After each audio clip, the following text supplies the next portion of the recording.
because I was like, what would Haley say about Val Kilmer right now? And then I was like, she'll talk about Real Genius. So I was like, I'll bring it up, and then she can go, mm-hmm, yeah, I liked Real Genius. Um,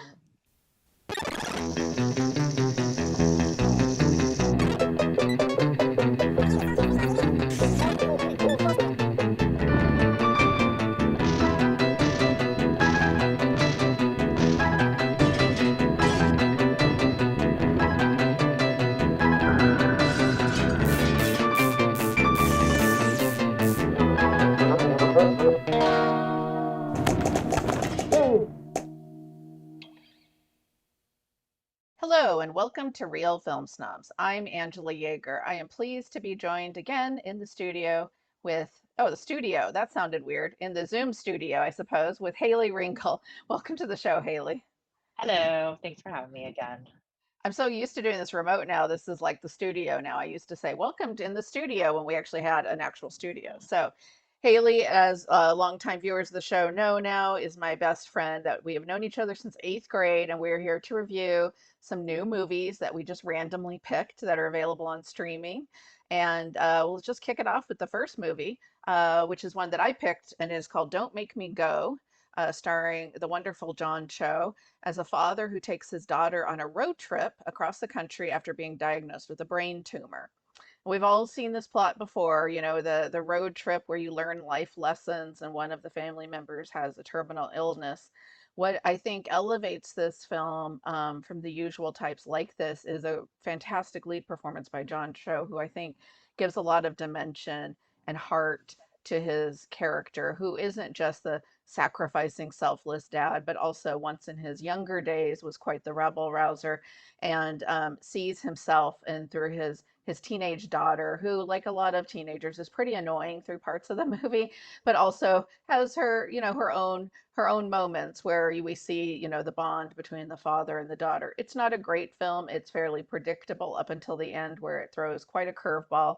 But you know, I'm actually a big John Cho fan. I think the film Columbus that he did a few years back was probably one of the most underrated indie films of the decade. And I think he just always turns out performances of characters who are interesting and likable but complicated and gives a lot of heart and humanity to this movie that otherwise just feels kind of like your usual road trip movie. What did you think, Haley? I thought it was good. It started out saying you're not going to like the ending, so you know something's going to happen that you're not going to Yeah. like. So I don't think that's giving anything away. Um, I thought it was, cool to see a single dad story because we don't really see too many of those. I thought the daughter was great. This is how teenagers are. When you're forced to go on a road trip, with your dad, you're like, this isn't going to be any fun. I really like the music. Um, it's cool to hear like Wet Leg and different bands that I'm into perform throughout the film. I thought it was really good. Obviously, the ending I didn't like. Well, it's a So little unexpected, right? yes, definitely. I saw it with my husband and he really liked it. Oh, So yeah. yeah, he really liked it. Yeah. I thought it was good. It's nothing earth-shattering. It's actually kind of the Yeah. perfect little movie for streaming because it's not something you would have like run out to go see in the theaters, obviously. But it, you know, like I said, it's a nice little humanistic movie. It has some touching moments. It's nice to see a movie about a father and a daughter where they're Yeah. not like totally 100% dysfunctional. I mean, they have their tensions in their relationship. Although part of me felt like, and I couldn't pin down exactly what movie it was, but I felt like I've seen this movie before where like the kid thinks their parent is like so conservative and straight laced, but then they find out, oh, they were edgy and crazy in their younger days. And then I couldn't remember what movie that was. I feel like it's a trope I've seen a lot in movies. And so, um, but I think some of my favorite scenes are when they, you know, they're driving from California to Louisiana. They're going to his, I think, college reunion, or was it high school reunion? They're going to a In reunion in college. Louis, yeah, in New Orleans, and so they're you know they're going through these different places and there's a great scene at some the party, very small role by Jermaine Clement of Jermaine, I know. yeah, of Flight of the Concords, who, wow, you know, Too small. yeah, he's also starting to look his age. I was a little surprised when I saw him actually. Unlike John Cho, who doesn't has seem to have gotten any older in the last 10 years, he looks great. And I love the scene with karaoke with John Cho, who happens to be a fantastic singer. That was a surprise. I was like, someone put this guy in a musical because he's a good singer. Yeah. He does an Well, it goes Iggy along Pop with the song. story. Yeah. Right, exactly. But I wondered if he actually, I mean, I didn't stay to look at the credits to see if they dubbed him or not, but it sounded like it was his voice. So, anyway, it's a nice little movie. It's, nothing earth-shattering, but it's like a mild recommendation if you want something pretty unoffensive, I think, to watch. Like, I think this is one you could probably watch with a family member who isn't too. I mean, there is a little bit of nudity, I guess, but it's treated in such a comedic way that I don't think the Yeah. nudity is And I very was surprised to see offensive. that it's rated R. Well, yeah, you show full frontal nudity, that's what you get. Yeah, I So, guess so. which we'll get to in our next movie. So, that's a good But I mean, segue, there's actually. basically like, less than 5 minutes, I know it doesn't matter if you show penis in a movie, that's an automatic R, I think. So, even if And it's it's in a on, comedic nude beach scene. yeah, okay. It's also on Amazon Prime, so Yeah, it just came out. it just came out, so it's fresh. This is our review, fresh off the presses, so to speak. Yep. So I'm gonna give it 3 stars out of 5. I think it seems like one of those like solid 3-star movies. It's like it's okay. It gets the job done. Yes, definitely. So the next film is Good Luck to You, Leo Grande, and this is on Hulu. This is about a woman in her 60s who apparently has never had good sex. She's been married for years and years, and it sounds like very normal, boring sex with her husband. Her husband died. She's retired, and now she decided that she wants to do something about it. So she decides to hire a sex worker, this young, handsome guy who goes by Leo Grande. They both kind of go by, fake names. And so he shows up, and it pretty much the entire movie is in a hotel room, and she's trying to, get to know him. He's trying to make her feel more comfortable, and then there's, these sex scenes that she kind of opens up a little bit more, and she's like, I've never done this, I want to do this, I want to do this. She has like set, she's a school teacher, so she has her curriculum. She's like, I want to do She has this, her I want to do list, her this, I want to do this. checklist. Yeah. So one review that I saw said it's a perfect movie for anyone who feels invisible. They said that when women, and I think it's even sometimes in your 40s, but when you get in your 50s and 60s, you become invisible to people. And there's a lot of nudity in this. Emma Thompson is the woman. She's in her 60s. She's really 63 in real life, and so I think at any age, it's very um, kind of off-putting to be completely nude, and especially when you're older and don't have, the perfect body. Obviously she hasn't done a lot of work. She doesn't have the big fake boobs, or, you could tell she hasn't had a tummy tuck. So I really Yeah. liked it. It was definitely, it was real. I really liked the guy, Daryl McCormick, who's also from Peaky Blinders, who I really like. It was directed by a woman who I think you can really tell, because I don't know if a man could direct it. Thompson is best known for her period pieces and her romance films. I think this is kind of a different, take for her. I think that if it was released to the theaters, it's on Hulu, right? It's on Hulu. I don't even know if it got a Yeah. theatrical distribution, which is Yeah, kind they of a said it shame. didn't, so it's not even available for any awards. I think it definitely she would have been nominated. Yeah. So that's a little disappointing. But I thought it was a great movie. I thought both of them, did a great job, and it kind of really, you know, is very relatable to all women. Yeah, I was surprised how much I liked this movie. It was a huge buzzed about one at Sundance this year, and I purposefully didn't watch it at Sundance, even though I had the virtual pass and could have, because I thought, oh, it's Emma Thompson. It's got a lot of buzz. It'll probably get picked up by someone. Of course, I was thinking theatrical distribution, but it did get picked up, so I'm kind of glad I didn't see it. I could see why it had some buzz, even though it's not an amazing 4-star movie. Emma Thompson really carries the movie. Her comedic timing in this movie is, I mean, I laughed a lot. I was surprised how funny it was because she is this very, I wouldn't say she's really uptight, but she's kind of like a no nonsense person. She's a no nonsense school teacher. She comes in with her list, and the day where she comes in with her list, and she's like, "Here's all the things I want to do," and he's like, "Just today you want to do all those things?" And he's also very funny, and I liked that because I was really worried they were just doing kind of like the flip side Pretty Woman or something, and he was just going to be a pretty face, and let's just say he has a very pretty face and pretty everything else, but he's very good Pretty looking. everything else. Yeah, he's very extremely good looking, which there's a lot of comedic Unfortunately, we stuff with don't that see too. his full frontal. Right. Well, no, there actually is one scene from the side, but anyway, it's at the very end. And there isn't, I think actually people, it's called a sex comedy, but there really isn't much sex in the movie at all until the very end. Most of the movie is them talking. So that's a little misleading. At the very end, when she finally kind of lets loose, there's a lot of sex, but not really up until then. It's just mostly them talking and her getting over her fears and anxieties. But we also learn more about him and his background as it goes on. And I liked that because you get a lot. He's actually develops more into an actual full-fledged character and not just the pretty face, which I liked. But I love her comedic timing with like the first time she sees him and she's just kind of taken aback at how good looking he is. And she's like, my, you're even better looking in person than you were in your, your picture, So she's kind of like almost intimidated by how good looking he is. And his attitude towards sex and women is also very interesting, or sex, not just women and men, in that he was like, she at one point says to him, can you, I mean, how do you just do this with anyone? He's like, well, I can find something attractive in any person. And she's just sort of like taken aback by that because as a woman in her 60s, you're right. Like Emma Thompson plays it so well because she hasn't had a lot of work done and she's got her real body and she looks like a woman who has had children. So she's got, the stomach and everything and saggier boobs and the whole thing. And she's like, Yeah.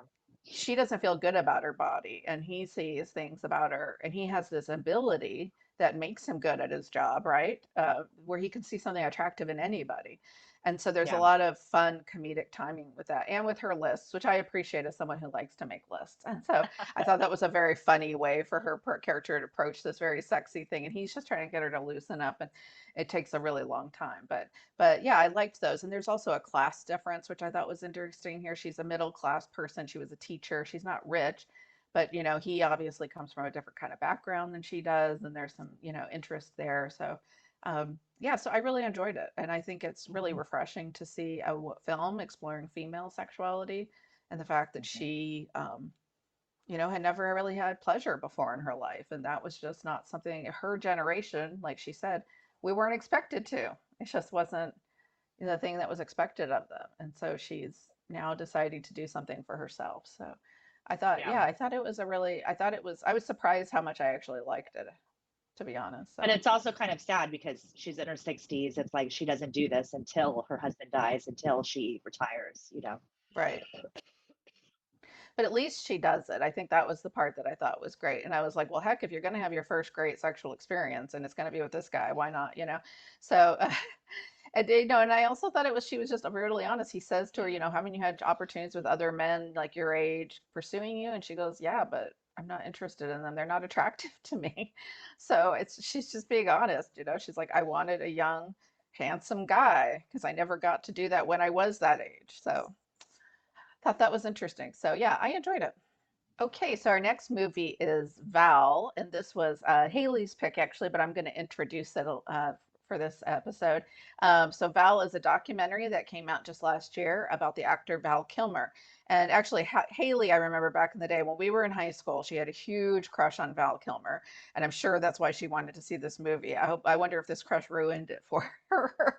But we'll let her talk about that in a minute. But I was never actually a big Val Kilmer fan, but I'd actually seen this movie got some good reviews, so I was willing to watch it. Interesting things about him is he was this huge Hollywood star, but he also was sort of a someone who liked documenting everything from a very early age. He just walked around with a camera on the sets of his movies, documenting everything that happened. And so one of the cool things about the movie, even if you're not a Val Kilmer fan, but if you're just a movie fan, is he has all these scenes of like behind the scenes in with the movies he was filming. So there's scenes of him like riffing and kind of messing around with the cast of Top Gun, and then there's scenes of him messing around on the island of Dr. Moreau, where he's like trying to ask Marlon Brando some questions, and Marlon Brando is just not having it, and things like that. So there's some behind the scenes. He has now in life lost his voice due to throat cancer, and so he is going through treatment for that and is in pretty good spirits, but doesn't have much of a voice left. So his son is doing like voiceover basically to the actual documentary narration of his life. And he just kind of talks about his experiences and his love of the art form of acting and why he loves acting so much and why he did it for so long. And so I did have a good appreciation for him after watching this movie. I still, I never was a huge Val Kilmer fan. I always thought, he was like the worst Batman, pretty much. Well, it's kind of a tie between him and Clooney, maybe on that one. But, I didn't like the Batman movies he was in. He actually does get into when he did Batman and, that he felt like he was very hindered by the mask, that he couldn't act. But somehow Christian Bale managed to do it. So I'm not so sure, Val. Anyway, but I know, a lot of people loved him for movies like Tombstone, and many others. He did make a little comeback of sorts a few years ago with Kiss Kiss Bang Bang with Robert Downey Jr. And I was hoping he would kind of go in the path of doing some smart indie movies like that. But unfortunately, I was right around that time. He wasn't able to do as much acting because of his diagnosis. So, Haley, I don't know if you're able to speak now, but I would be curious. I know you had a huge crush on Val Kilmer, and if I remember correctly, this shows you how far back we go. When I met Haley in the eighth grade, I think she was obsessed with Val Kilmer in the movie Real Genius. Hmm. Is that true? Was that the Yeah, movie? I love Oh, that movie. Uh-huh. yeah, Yeah, you that's a great still movie. like it. Yeah. So that was your entree into the Val Kilmer crush. And then I don't know if you liked a lot of his other films or if it was just Real Genius, but I just thought when I was watching this, I was thinking about you a lot because I remember I never liked that movie the way you did. I like Top Gun too. Well, that's kind of his resurgence. He's in the new Top Gun. So, Oh, is he in the new one? I wasn't even mhm. sure. Is Yeah, he he has a very just, small part. I was gonna say he can't speak, right? So, No, but it's part of they talk about it in the movies. So, oh, okay. They brought him back. They didn't bring any of the women back because they're too old now, but they brought him back, so that's okay. yeah. But I think he does, I thought the movie was interesting. It also, I did not know about the one man show he was trying to do of Mark Twain. That was kind of his passion project that he wanted to turn into a movie, and it looks like that didn't happen. He did it as a stage play, basically put all of his money into it. It sounds like he's living in fairly humble type of house in California. You would think for a big rich movie star like he was, but it sounds like he maybe made some bad financial decisions in his life and gave a lot of money His to his dad, father. His father, his yeah, dad did. Yeah, yeah. kind of screwed So, him. yeah, so he had some, issues with family members, his ex-wife, things like that. So it gets into some of his personal things as well. For me, the part that was more interesting, less so than his personal life, was, all these different movies he's been on and, how, he had hope, every actor I think goes into a movie hoping that it's going to be a great movie, but you don't always know till you get on the set. Like with Island of Dr. Moreau, he signed up to do the movie because he wanted to work with Marlon Brando. And the director changed over, and then the new director came in. He didn't get along with the new director, so things just happen, that you're not always prepared for. So I did find that aspect of the documentary pretty interesting. Yeah, and I actually did see him live in Phoenix, showing his one man play. He showed it at a movie theater, and he did a Q&A. And this was really right around when he hadn't really announced what was going on with his throat cancer, that there was obviously something wrong. Hmm. So, Did you like the play? I was really there more to see him, so I don't remember Right. really anything about it. You're like, you're not a big Mark Twain fan? No. No. So, but I did like the documentary. It was really cool to see. He was one of the first people um to have a movie camera, own a video camera. So it was really big. And it was, interesting to see him, the old scenes. So I liked it. Yeah, it was funny. At some of the fights he got on the set with John Frankenheimer, the director of I Love Dr. Moreau, and you hear the director yelling at him, "We'll have a discussion about this, Val, if you put the camera away." And Val's like, "I'm not going to put the camera away because I want to document that this is the way you're treating the actors." And I thought, oh boy, this seems like fun. So yeah, Yeah. that movie's kind of historically like a disaster. It's one of these movies that's like famous for how disastrous the whole filming went. So that was pretty interesting to watch. So as a love letter to acting and of a certain type of actor, an actor who's fairly vain. I mean, Val Kilmer was known for being very vain about his looks and his performances, and he was, kind of the kind of diva actor who would like throw fits on sets and stuff. That's what he was known for. And then people, of course, had always misunderstood or whatever. But so I Yeah. think it's interesting to get that perspective for sure. So. Okay, so we will move on to our next film, which I am very excited to talk about because this is definitely, I think, the best film out of the four. In my opinion, it's the best film out of the four that we're reviewing today. It's a documentary called The Janes, which is now showing on HBO Max by directors Tia Lessin and Emma Pildes. I might be saying her name wrong. It is a documentary that couldn't be more timely, and it is about the underground abortion movement in Chicago in the early 70s slash late 60s, run by a group of women, and they called themselves the Janes because they wanted just kind of a generic female name. So when women were calling the number to seek an abortion, they would just ask for Jane. And so it was a group of young women, pretty young actually, like college age. A lot of the women were about 19 when they started with this organization, and their goal was just to provide a safe haven for women, a safe place for them to go and get a safe, accessible abortion, as well as choice counseling, something that was entirely missing at that time. You don't think of it today, but Chicago, a very traditionally Catholic city, had very strict abortion laws, as did most places in the country at that time. New York was the first state to make abortion legal before Roe versus Wade. Of course, this film came out. It actually was another one that debuted at Sundance this year, and another one that I skipped because I figured it would come out eventually on streaming, and it did. But got a lot of buzz because even though this was before Roe versus Wade was overturned, a lot of people were anticipating this, and I'm sure that's why the filmmakers wanted to make this movie. I thought this was an amazing documentary, and one of the things I really liked about it, even though I actually knew about the Janes before this, and I heard about this, but the most of the women are still alive, so you get it from their perspective, exactly what happened and how they formed this group. And then there's so many nuances to it. At one point, a second group of kind of liberal clergy emerges in Chicago who are also running an underground abortion movement. It's made up of like a liberal kind of Unitarian pastor and a rabbi and some other groups. And they're kind of providing abortions for women who can basically afford to be flown to other places. First, it's Europe, then later New York City, where abortion is legal. And then the Janes become almost the place for women, especially in like the south side of Chicago, who can't afford any other options.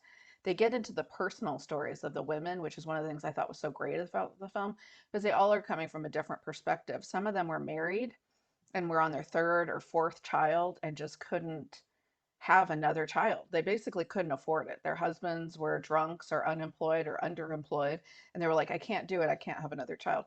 Some were Yeah. young college women who had been raped and just didn't want to have their baby, and other ones were, young women who, just had sex and then didn't, and so it's a big variety of different stories, which I think also just shows the complexity of what women go through. I think this movie is absolutely essential viewing for our times because it shows us where we're headed next.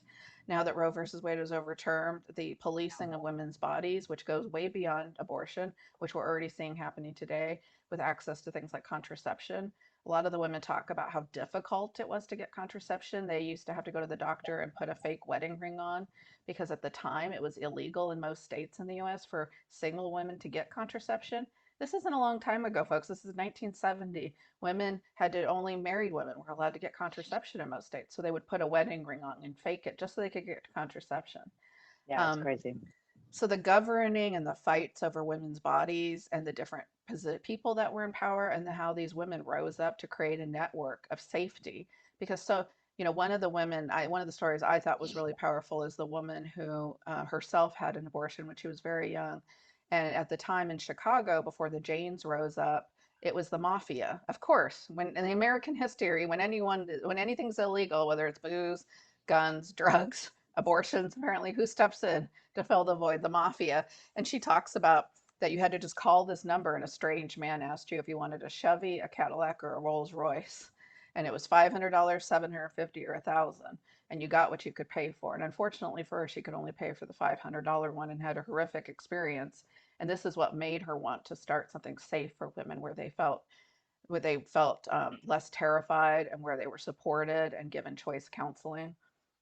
So I can't say enough about how essential I think this movie is. Yeah, the crazy part to me was that the women learned how to do their own abortions because they Mm. realized that the doctor they found, who they thought was a doctor, wasn't really a doctor. He had learned from a doctor.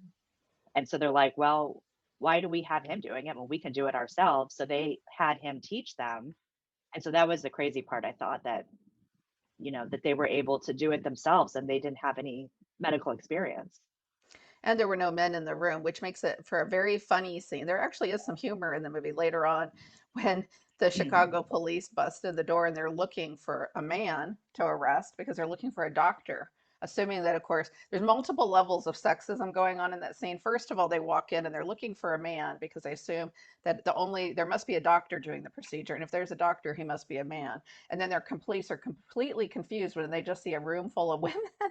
And then they see it looks like a living room because they also encouraged, unlike the other illegal abortion clinics, women had their children out in the lobby. They provided daycare essentially and snacks and treats and refreshments. It was a comfortable Yeah. atmosphere rather than a place where the people felt terrified. And so the police were completely confused when they bust in, and they interview the Chicago police officer who was, part of the raid, and he's just kind of like, they didn't want to do it. They didn't even, they were like, don't want to touch it with a 10-foot pole because they were just like confused by the whole thing. And so, um, but I think the fight over women's bodies and over our independence and our ability to control what's going on. I mean, all of these things in this movie are absolutely relevant more than ever today, and Hmm. people need to see this to see where we're headed. And it's not, and as they show in the movie, it's not just about abortion, it's about all these other things. Like the one girl who talks about her friend getting raped in college and basically is blamed for being raped because she was in college and she was at a party or something and wearing too short of a skirt, or you know she couldn't even find anyone to seek medical treatment with after she was raped. So um, it's pretty horrific, but it's also inspiring because you think we did it again before. Maybe we can do it again. These women just rose up and filled a need and were willing to take on the risk. In a way, Hmm. they were sort of naive because they were 19. They were just like, we're going to just do this thing. And, they probably knew somewhere in their head that they could probably get arrested and that it was a felony, but they just did it anyway. And so I found that very inspiring. Yeah. And it just kind of shows that, women can get shit done, you know? Yeah. Yeah, That's exactly. kind of what I kept thinking of. And also history repeating itself, which is really sad. Right. And within our, really within everyone, our lifetime, this is before, obviously Roe versus Wade was, came in before we were born, but it wasn't that long ago, 1970, when you really think about it. So it shows what has to happen, I think, again. So anyway, really essential viewing. It's on HBO. I really highly recommend it. Yep. So to quickly wrap up here, we reviewed 4 movies today. I think we recommended all of them. Don't Yep. Make Me Go, both Haley and I liked. I think we both kind of said it was like a 3-star movie.